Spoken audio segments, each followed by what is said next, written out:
Also, I should say that I do use my herbs. Fucking hell. Sorry. Um, I do use herbs as teas and stuff, but usually, like, I mix it in with, like, some green tea as the base. Because green tea is amazing for you. And it has antioxidant properties, and it's just very nice and cleansing. And it has a lot of vitamins, and it's just really good for you. And ashwagandha also has antioxidants in it, and so does St. John's wort. And another herb that I eventually want to try is passion flower. And did I say root? I meant herb. I want to try is passion flower. So I use like this green tea, like just regular old green tea. Um, and I have this jasmine loose leaf tea, which, yes, I do spend money on tea sometimes and herbs sometimes because this shit is beneficial. And tea's not that expensive. Like, some tea is not that expensive. This was, but a little bit pricey. But it's worth it because, like, look at this big ass thing of loose tea.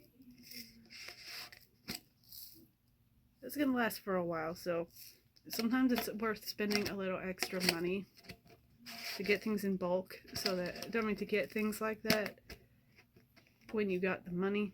And like I said in the last video, if you keep it out of the sun and in a dry, not too cold, not too warm place, your teas and your herbs will last you a long time. And the other base that I use with my herbs is black tea, which you can get that anywhere. And yeah, so there's that. And another thing that I should mention about St. John's wort is you shouldn't use it if you're on birth control for as a contraceptive, because some people use birth control to like regulate their periods and to keep them alive, because some people have some really really really really deadly periods and deadly stuff going on, like endometriosis and shit like that. Anyways, this stuff can lower the effectiveness of birth control, but I haven't been on that in a couple of months because of my insurance situation. In one of my videos I said that it had been a month since I'd been uninsured. It's actually been 2, but I had enough medicine to get me through for another month or so, and yeah. So yeah, that's really just it about my herbs and teas and stuff. And speaking of tea, this Tezo stuff is really good. The Rocky Mountains with like the juniper and honey flavor and mint. That's good. Oh yeah, and I also use mint because it's good for you. Good for you. Mint's good for you. And this stuff is really good. Even though it doesn't contain any pear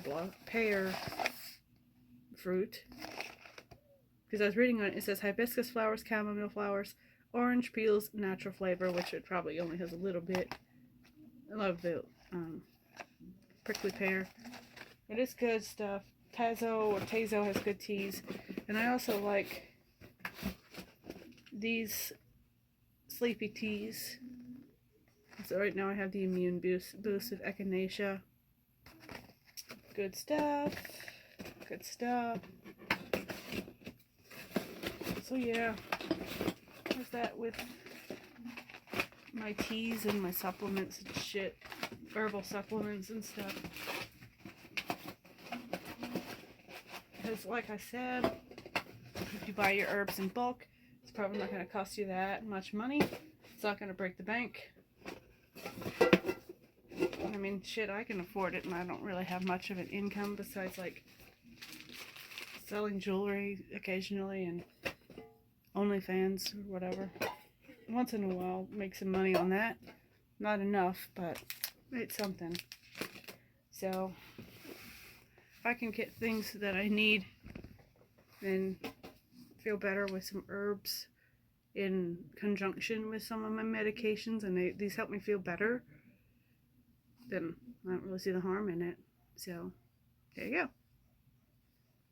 And also right now, like with some of the teas that I showed you, this is my mom's and my tea container, tea and herbs container. We share all of our teas and all of our herbs and our weed and stuff. So yeah, I didn't buy some of this stuff, and some of it was gifted to us. So yeah, I know that I talk a lot about not having money, and I don't, because making maybe sometimes between $60 and $70 a month isn't that much. And while I've been living here, I've been basically eating what they do, um, because they buy the groceries and stuff. Because I can't, because well, shit's sake, $70 is not enough to be able to buy groceries and to make much of a contribution. And like I said, on top of the herbs and stuff, this is just a sometimes thing when I have a little extra money. This is not something I do all the time, and I usually only get like small amounts like this, and most of the herbs I buy only cost like that much, and I don't even get a full ounce. Then they're maybe like $1.80, or some of them are less than $1 for an ounce. So that's good. And plus the natural food store in Somerset, I really like them. It's the I don't remember what it's called, but it's out there by like Cece's Furniture and shit. If you live in Somerset, you know what I mean. Um, but yeah, there's that stuff, and I'm so glad that I can get what I can.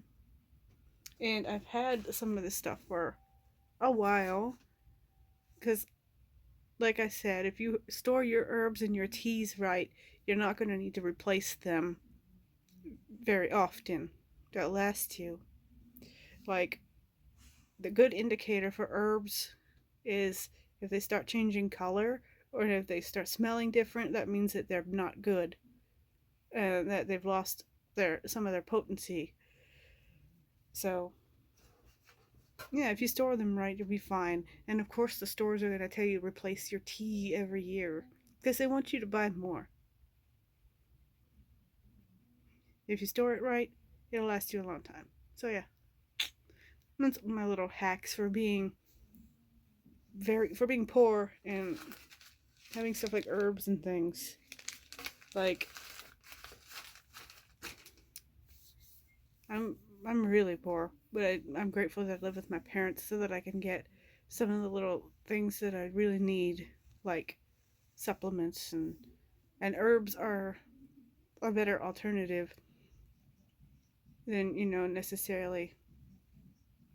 You don't necessarily have to buy it like in a pre-made capsule or whatever. You can buy it in bulk, and it'll be so much better.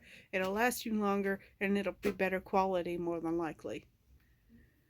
So yeah, and yeah, like, and also with stuff with the shop, like buying beads and things, I get shit from Temu and AliExpress a lot, and on eBay and things. Sometimes you can find really good deals if you take the time and look around. You can find some really good shit. I don't use Amazon because fuck Jeff Bezos. Fuck that guy. Straighten his ass with a cactus. Like, seriously. I don't want to support that shit.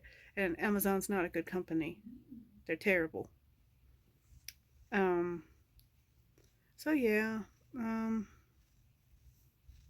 That's my little thing. Sorry, I kind of went off on a little bit of a tirade, but I'm trying to help you all with, like, you know, getting what you need and more efficient, and being kind of, more efficient, and things that help me as somebody who does not have very much money at all. Like, I don't even goddamn make $100 a month most of the time. It's hard out here, and I'm not on disability right now, so that's wonderful. Shit. But thanks to some people that help me out and do the subs and subscriptions for like OnlyFans and shit, and I've gotten a couple extras past couple months, which I'm very grateful for. So I was able to do just a little bit more this month. But it's not an all the time thing. My income's never consistent. But you know, they needed that for the insurance shit. So it's not gonna mean a goddamn hill of beans, honestly, but they have to have that information if you're making any money at all.